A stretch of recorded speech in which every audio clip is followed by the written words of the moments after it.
Meus amigos, hoje é um dia significativo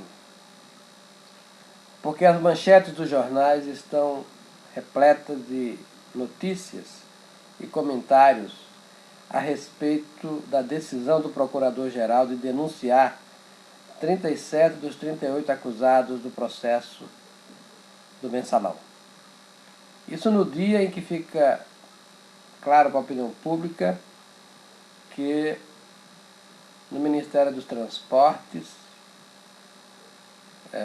sob a batuta do ex-ministro e agora novamente senador Alfredo Nascimento, nós tivemos a orquestração de um grande esquema de corrupção, assim como foi no Mensalão. E as notícias são muito claras. Tinha pedágio, tinha participação, tinha toda forma de corrupção. E fontes de alguns jornais disseram que a participação também de agentes políticos do PT.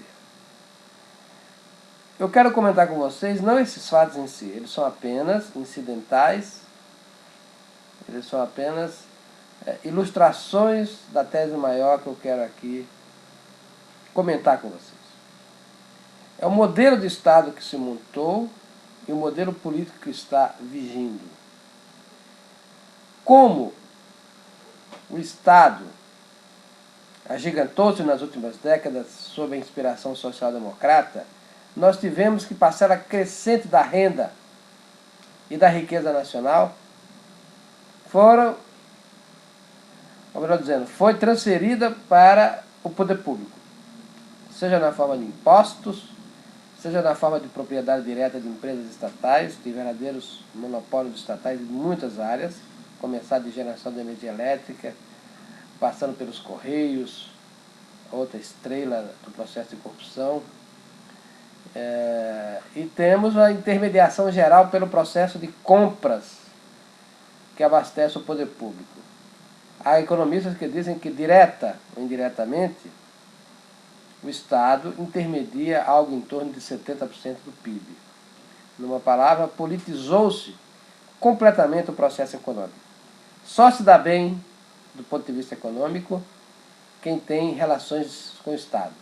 Seja fornecedor, seja funcionário público, seja aposentado, seja da forma que for, é preciso que se tenha um elo com o tesouro, sob pena de se cair na miséria e se ficar excluído do processo econômico. Pois bem,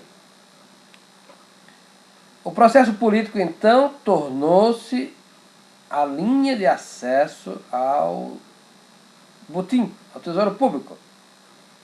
Então, casos como o do Mensalão e o do Ministério do Transporte não são exceções e provavelmente não são os maiores. Eu gostaria muito de saber, por exemplo, o que acontece nos meandros de uma Petrobras, esse gigante que é uma caixa preta para mim, eu não sei como é que funciona, mas há todo um tipo de indício de que ali é um dos locos mais importantes. Por exemplo, o BNDES, como é que o BNDES decide essas mega milionárias alocações de recursos, seja via empréstimo, seja participações? Quanto custa a intermediação? Quem ganha com a intermediação? Como se dá o processo de escolha? E não me venha nenhum deles dizer, não, que aqui temos critérios técnicos. Obviamente que qualquer operação com o Estado tem que ser formalmente correta. O fato de estar formalmente correta não significa dizer que é a garantia de que não tem maracutaias. Muito ao contrário. É só pegar o caso da famosa VisaNet. Todas as operações do Marcos Valério e o Carequinha tinham notas fiscais. É só pegar o caso do glorioso, milagroso Antônio Palocci. Todos os dinheiros que entraram na sua empresa, surpreendentemente próspera, tiveram notas fiscais. Isso não significa nada. Isso é uma tolice. Obviamente que todas as transações que envolvem estados têm que estar formalmente corretas. Não significa dizer que estão além da moral. Muitas delas são absolutamente imorais, como é o caso, por exemplo, dessa do Antônio Palocci. Pois bem, eu quero mostrar para vocês que um Estado agigantado desse jeito, ele leva necessariamente à corrupção. A condição para ele se mover é a corrupção. Então dizer que a corrupção é um descenso ou um tropeço de um agente individual é não enxergar os fatos. A corrupção ela é intrínseca, ela é o pressuposto do processo político. Porque o processo político, de um lado, é feito para que os agentes ganhadores tomem os recursos públicos para si. Por outro lado, aqueles que conseguem tomar recursos públicos para si serão os agentes ganhadores, porque têm os recursos necessários para bancar as campanhas políticas. Então a gente entra num processo de espiral em que a corrupção é o pressuposto para assumir o poder do Estado, e a assumir o poder do Estado é preciso bancar a corrupção. Não pode ser diferente disso. Que um ou outro caia em desgraça porque os órgãos do Estado, das carreiras de Estados importantes, como Polícia Federal, Receita Federal, os órgãos de controle, mesmo a Procuradoria Geral, me surpreendeu o Gurgel com a sua denúncia aí, achei que ele ia miar, mas não miou, são obrigados a agir conforme a lei. E aqueles que caem em desgraça, aqueles que descumprem o 11º mandamento, ou seja, não serás apanhado, esses vão para a cana, ou vão pelo menos para o opróbrio público, ou vão pelo menos ostentar as manchetes desabanadoras dos grandes jornais. Isso também é uma forma de condenação. Mas o que eu quero mostrar para vocês é que esse modelo político tem nome, chama-se fascismo. É o fascismo econômico, que depende da esfera política organizada assim, em que toda a economia está umbilicalmente ligada ao poder público, ao poder político. Politizou-se todo o processo econômico. O critério para alguém enriquecer ou não enriquecer é estar de bem com o poder público. Ou melhor ainda, é fazer parte das gangues, que eu chamo assim, que são os partidos políticos. Quem não está numa gangue, não está numa sua cúpula, não será rico.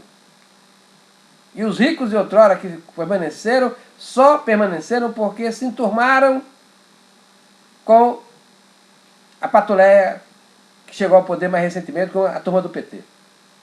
Veja gente como Gerdau, por exemplo, como Abílio Diniz. Essa gente continua sendo os milionários que sempre foram, mas tiveram que pagar o prêmio aos novos comissários. E eles próprios passaram a ser, digamos assim, usufrutuários dessas verbas gigantescas, desses grandes negócios que sempre envolvem o tesouro público.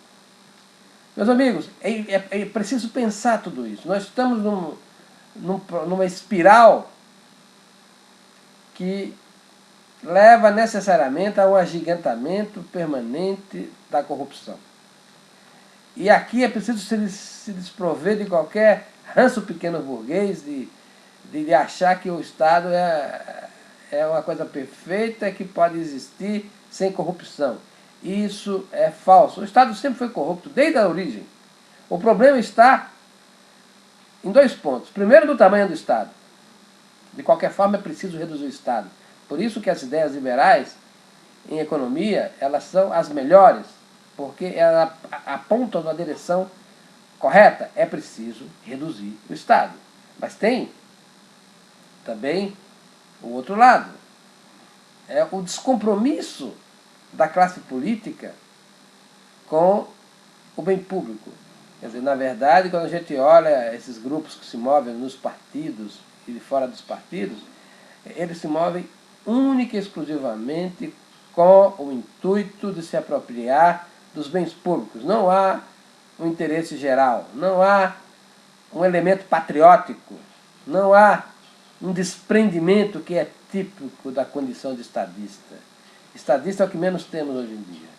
E vejam vocês como é que a imprensa se comporta. Hoje, por exemplo, eu li o editorial do Estadão, Dilma diante da Alcateia.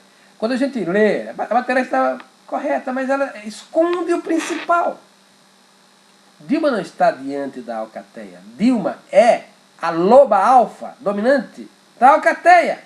Não há uma dicotomia Dilma-Alcateia. Há uma unidade Que o ministro Alfredo Nascimento tenha caído de desgraça e criou um problema político a resolver, isso é fato.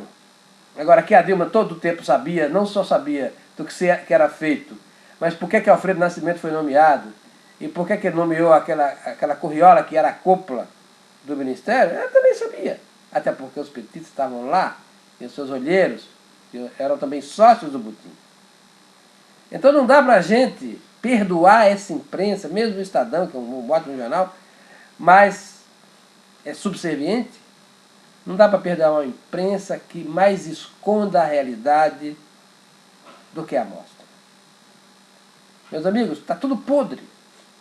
E isso é um problema preocupante, porque esse processo viciado, corrupto da origem, e que não pode prescindir da corrupção, e que garante que o futuro será mais corrupto que o passado, ele é explosivo.